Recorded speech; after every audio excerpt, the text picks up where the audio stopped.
मुझे आशा है आप सभी अच्छे और प्रसन्न होंगे। चलिए आज हम पढ़ते हैं पाठ 7 भिखारिन। करते हैं इस पाठ की शुरुआत। चलिए।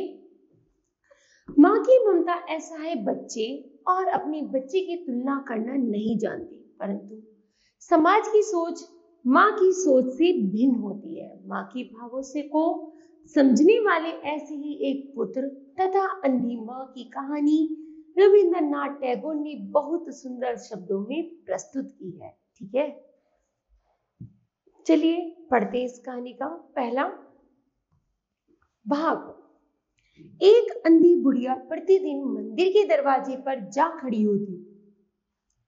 दर्शन करने वाले बाहर निकलते तो वह अपना हाथ फैला देती और विनय पूर्वक कहती, बाबूजी अंधी पर दया हो जाए।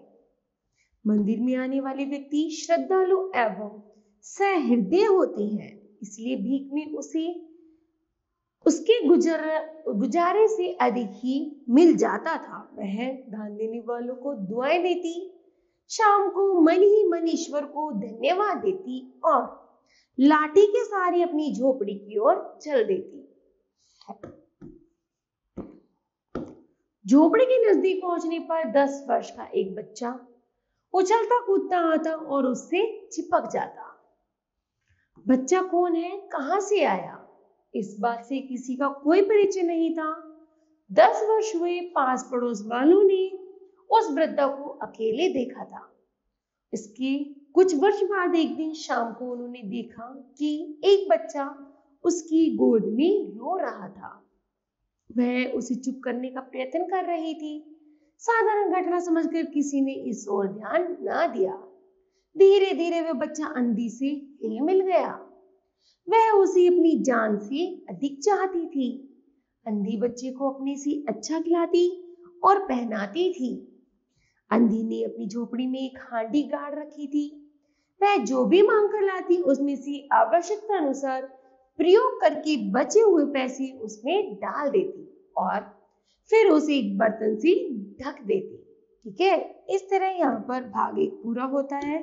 अब आता है भाग 2। काशी में सेठ बनारसी दास बहुत प्रसिद्ध व्यक्ति थे। वह बड़े देशभक्त एवं धर्मात्मा थे। दिन के 12 बजे तक पूजा पाठ में संलग्न रहते। कर्ज लेने वाले अपनी पूंजी धरोहर के रूप में उनके पास रखने वालों का वहां तांता लगा रहता था। धीरे धीरे करके अंधी की हांडी पूरी भर गई थी। वह उस हांडी को अपनी आंचल में छिपाकर सेठ जी के पास धरोहर के रूप में रखवाने के लिए जा पहुंची। सेठ जी ने पूछा, बुढ़िया क्या है? अंधी ने कहा, भीख मांग मांग कर अपने बच्चे के लिए 4 पैसे जमा किए हैं। अपने पास इन्हें रखने से डरती हूँ, कृपया आप इन्हें अपने पास रख ले। सेठ जी ने मुनीम जी से कहा, इसके नाम जमा कर दो। मुनीम ने उसका नाम पता पूछकर लिख लिया। बुढ़िया आशीर्वाद देती हुई चली गई। अब यहाँ पर शुरू होता है भाग 3। 2 वर्ष आराम से बीती। अचानक एक दिन लड़के की नजर लड़के को ज्वर ने आ घेरा। बुढ़िया ने उसका इलाज करवाया, परंतु इलाज के बावजूद लड़के की दशा बिगड़ती ही चली गई। उसके पास के सभी पैसे समाप्त हो गए थे।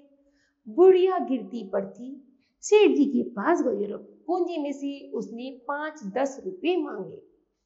सेठ जी ने कठोर स्वर में कहा, कैसी पूंजी? मेरे पास तुम्हारा कुछ नहीं है। वह बोली, अभी 2 वर्ष पूर्व मैंने आपके पास ही तो जमा करवाए थे। सेठ जी ने मुनीम जी से दृढ़ता पूर्वक इशारा करते हुए कहा, मुनीम जी जरा देखना इसके नाम कोई जमा पूंजी है।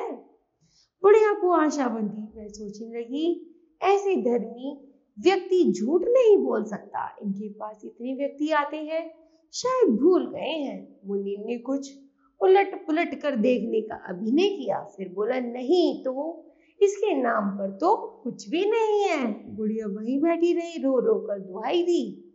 धर्म के नाम पर कुछ दान भी देने की विनती की। सेठ जी ने डांटते हुए कहा, जाती है या नौकर को बुलाओ।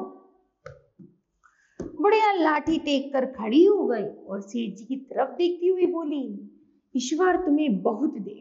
यह आशीर्वाद न होकर एक दुखी आत्मा का श्राप था।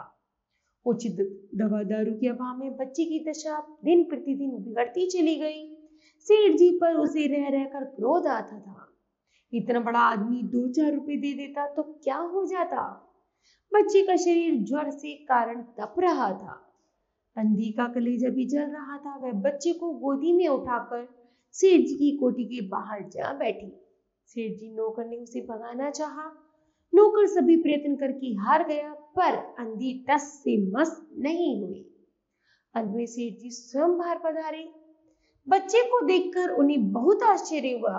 उनकी शक्ल उनके पुत्र राजन से बहुत मिलती जुलती थी। 7 वर्ष पहले एक मेले में वह खो गया था। उन्हें याद आया कि राजन की जांघ पर एक लाल रंग का निशान था। उन्होंने झट से अंधी से के बच्चे का पांव देखा।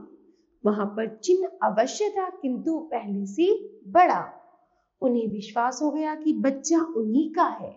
उन्होंने उसे कलेजे से लगा लिया। बच्चे का शरीर ज्वर से तप रहा था। नौकर को उन्होंने डॉक्टर लाने को भेजा और स्वयं मकान के अंदर चल दिए। अंधी खड़ी होकर चिल्लाने लगी, मेरे रुपए तो हजम कर लिए, अब मेरे बच्चे को न ले जाओ। सेठ जी चिंतित होकर बोले, मेरा यह इकलौता बच्चा है, 7 वर्ष पूर्व खो गया था, अब मिला है, अब इसे न जाने दूंगा। लाख प्रयत्न करके इसके प्राण बचाऊंगा। अंधी ठहाका लगाकर हंस पड़ी और बोली, आज तुम्हारा बच्चा है इसलिए प्राण बचाओगे। मैंने इसे खून पसीना एक करके पाला है, इसे अपने हाथ से नहीं जाने दूंगी। यह कहकर अंधी जोर जोर से रोने लगी। वह बार बार विनती कर रही थी कि उसका बच्चा उसे लौटा दिया जाए, किंतु सभी व्यर्थ रहा। अंत में अंधी विवश होकर अपनी झोपड़ी की ओर चल दी। दूसरे दिन ईश्वर की कृपा और दवा के असर से बच्चे का ज्वर उतर गया। बच्चे ने माँ को याद किया। सेठानी को देखकर बच्चे ने मुंह फेर लिया। अपनी अंधी बूढ़ी माँ को पास ना पाकर बच्चे को ज्वर फिर चढ़ने लगा। डॉक्टर ने जवाब दिया। सेठ जी गाड़ी लेकर अंधी को लेने पहुंचे। झोपड़ी बिना द्वार की थी। अंधी फटे पुराने टाट पर लेटी थी और लगातार रो रही थी। उसका शरीर बुखार से तप रहा था। सेठ जी ने कहा, बुढ़िया तेरा बच्चा मर रहा है, वह बार बार तुझे पुकार रहा है, चल मेरे साथ। नहीं नहीं, मैं अपने बच्चे की जान बचा ले। बुढ़िया ने उत्तर दिया, मरता है तो मरने दो, मैं भी तो मर रही हूँ, हम दोनों माँ बेटे स्वर्ग में फिर मिल जाएंगे। सेठ जी रोकर उसके पैरों में गिर पड़े और बोले, ममता की लाज रख लो, आखिर तुम भी हो उसकी माँ,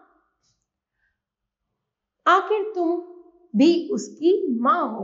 माँ की ममता ने बुढ़िया को विकल कर दिया। सेठ जी ने उसे सहारा देकर उठाया। कोठी में जाकर उसने राजन के सिर पर हाथ फेरा। ममता का एहसास पाकर राजन ने तुरंत आंखें खोल दी। 15 दिन में राजन पूरी तरह स्वस्थ हो गया। अंधी ने विदा मांगी। सेठ ने बहुत प्रयत्न किया वह अपनी उस कोठी में ही रह जाए, पर वह स्वाभिमानी महिला न मानी। चलते समय सेठ जी ने उसकी रुपयों की थैली उसके देने चाहे, परंतु उसने कहा, यह रुपये तो मैंने राजन के लिए इकट्ठे किए थे, उसे ही दे देना। थैली वहीं छोड़कर वह लाठी टेकती हुई चल दी। उसी समय सेठ जी याचक और वह दाता थी। तो बताओ बच्चों, आपने इस पाठ से क्या सीखा? हमने सीखा कि हमें हमेशा कभी झूठ नहीं बोलना चाहिए और हमेशा स्वाभिमान और ईमानदार बने रहना चाहिए। ठीक है, मुझे आशा है बच्चों यह पाठ आपको समझ आया होगा। धन्यवाद।